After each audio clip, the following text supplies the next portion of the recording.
Welcome in to Angelo's Tennis Stories. And I'm going to go down memory lane here and we'll try to recall as much as I can. This is going to be a story about a Division II college tennis player. It's going to be a story about how power and speed actually do matter. All right, so let's get into it. So this guy, his name was Wes. Well, I just tell you his name. His name was Wes McCullum. I don't even know if he remembers me. And he used to use a head. He used the blue head liquid metal racket. They were called the liquid metal line. And it was a blue one. He had a bunch of them, and he stuck with that racket. And this was a really like traditional, I'd say like a traditional player. Nothing crazy, nothing fancy.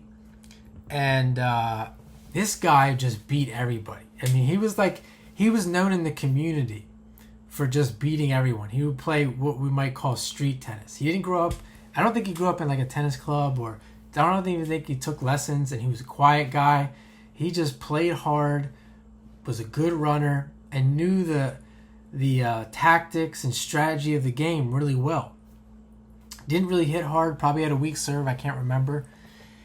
And I remember, the reason I'm telling this story is I remember when I crossed that threshold of power, and I've told this story, I think I've told this story before, where I met a guy, but I'll repeat it. I met someone he was ranked like 200 in the country as a junior, and I was working with him at a Parks and Rec program.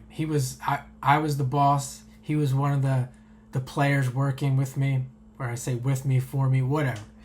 And he was, at that point, he was a beast. I mean, like I said, 200 in the country, didn't even try. Like, he only played a couple national tournaments. His mom played for Michigan.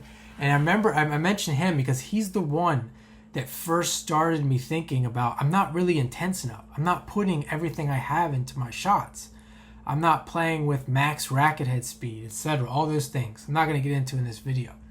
And long story short, I went out and I played a guy that was at the community college that I went to.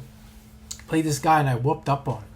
Doing this, just instantly, just like that. That's all it took. One little talking to from this guy. After playing tennis for, I don't know at the time, 6 years, 5 years.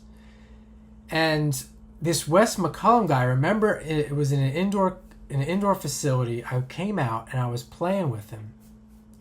I jumped on the court, playing with him and a couple of these guys, and we were playing like a singles game, like King of the Court or something, and I was just dominating this kid. Now, we didn't play a match. I'm not saying I would have beat him this way, but the point is, I realized, I was like, man, I've been like worshiping this guy, thinking he's so great and this and that.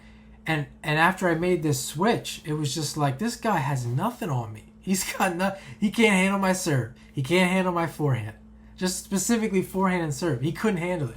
This is the guy who's like a top Division II player in Pennsylvania. Like I said, if anyone knows him, he's a good player, solid. And that's all it took. And I talked about this before. You know, I'm big on control and placement and things like that. I think that's important. You really got to have both. But this isn't really what I'm talking about. What I'm talking about is basic. Like, this kid never did what I did. I don't even know if he had it in him, to be honest. A lot of people don't have it in him. I'm not saying he was a great athlete. He wasn't a great athlete or anything like that. I don't think he really had the killer instinct, and I don't think he really had intense power in him. I mean, maybe. Who knows? We never really tested it out. I never really got to that far with him as a friend or a player or anything like that. Wasn't friends with him. And back to this incident where I played, and I realized that. And another thing I wanted to mention, what I was doing at that time, I was doing things like, I remember that specific night. I remember one of the guys saying, "You have a huge take back." Like, at the time, this doesn't have anything to do with what I'm talking about, because I can still play with what I'm saying about playing with power and big forehand, big serve really has nothing to do with this. But at the time, I remember I was experimenting with this. You know, you see all the time these coaches and like these players get their arm way up like that and try to hit, and that's what I was doing to this kid. And I wouldn't recommend doing that unless it's necessary, which I'm not going to get into in this video, but I was doing it on purpose just to do it. And yeah, I just want to throw that in there. But back to my point is that you have my point is that you have a kid like this. You have kids like this. You absolutely, or people like this, you absolutely have to hit big. Absolutely. And it's not that it has to be like over the top, but there's a difference. There's a difference between, if you want to look at it like Division II college tennis and Division I college tennis, usually there's a difference between the two, and that's the difference. The Division II player doesn't have it in him, or he hasn't been able to apply it to his game for whatever reason. He hasn't tried it, hasn't thought about it, hasn't been coached on it properly, is afraid, etc. That's a big difference between Division II and Division III. Not always, but in a lot of cases. And this is just another example, though, how the movement. A lot of people would say this guy is like, he's like maybe he's a former soccer player and has great movement. You have these soccer players come in and they can play really well because of that, and they can go very far because of that.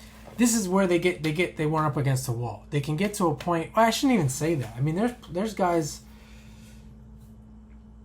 I mean, if I was coaching him, who knows? That's all I'll say. But I'm not coaching him. So that's my story. Hope you enjoyed it. And thanks for watching.